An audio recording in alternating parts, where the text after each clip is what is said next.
Hi everybody, it's January 2nd, 2026.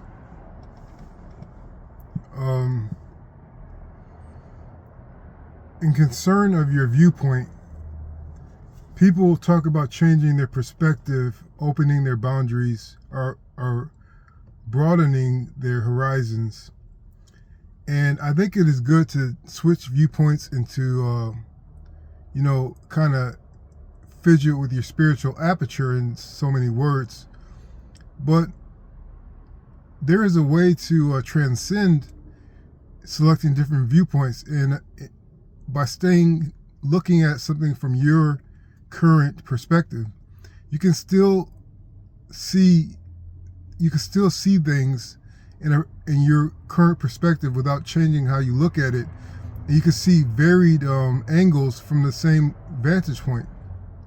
And the way you do this is you kind of take note of your environmental effects and how they affect your thinking, how they affect your the different key parts of your awareness, like how they affect your thinking.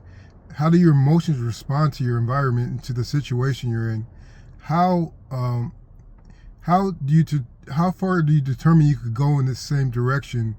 What do you think are the boundaries of the outer boundaries of what you can achieve in this current position, or how comfortable you could feel, or how valuable you could feel in this current position? So even without changing your viewpoint, sensing your current situation and the many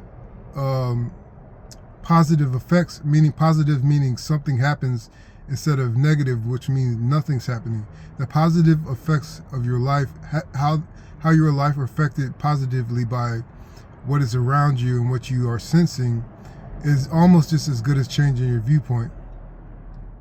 So that gets me to thinking about corrupted thinking, or how your life could be corrupted spiritually by affecting the way that you think. And I've noticed that when you are being spiritually attacked and whatever force is trying to corrupt your thinking, one of the tools that it uses is shame or fear to pound you at first, to get you into submission to the point where you don't even want to argue anymore, argue your position. Your position may be totally valid, but they're going to hit you with shame or fear or apprehension, so you won't even argue. And what this does to you, if you don't even have the will to argue your case and your position, it's going to impede the process of you escaping this situation, this negative situation, for however long it needs to keep you there. If you can't argue for yourself in such injustice, it implants a sense of hopelessness. And hopelessness is where people get lost. Hopelessness is where people make mistakes and they get desperate and they act out of character. So that's one way that corrupt thinking will kind of stymie you. Now, secondly, as I think I said it before several videos back,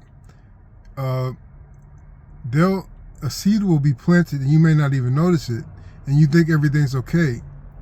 And so what happens is that everything will be okay for a moment, and then suddenly the rug is pulled out of you. You think that evil or negative things can't wait to attack you, but that's not true. Negative things, when they are trying to target you, they'll wait until you feel comfortable. They'll wait until you feel everything is safe. They're not trying to hit you immediately if it's going to have a negative effect on their strategy. They're gonna wait until to pull the cover of the rug under your feet, and it's going to compound an anxiety on your part, and it's going to disorientate you to the point of being more submissive,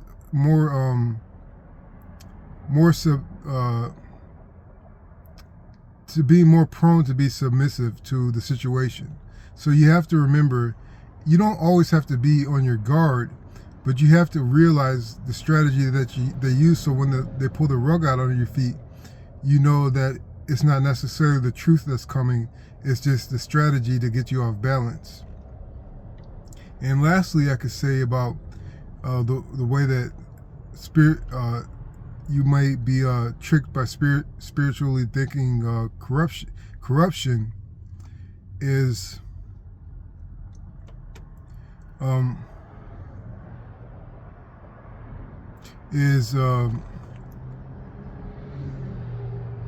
you have to realize that just because things seem natural, that doesn't mean that they aren't heavily being relied on, that they haven't been heavily planned.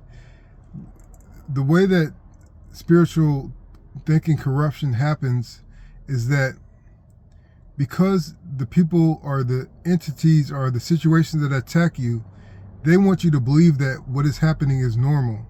They want you to believe that the people that are insulting you don't care about you either way. They want you to believe that the system doesn't have its eye on you, but that's not the case. They are what they're doing. They care about the people that insult you. They have sought you out and seeked you out, and even though they act nonchalant and say offhand things, trying to act like they don't care, they care more about you than you care about them most of the time.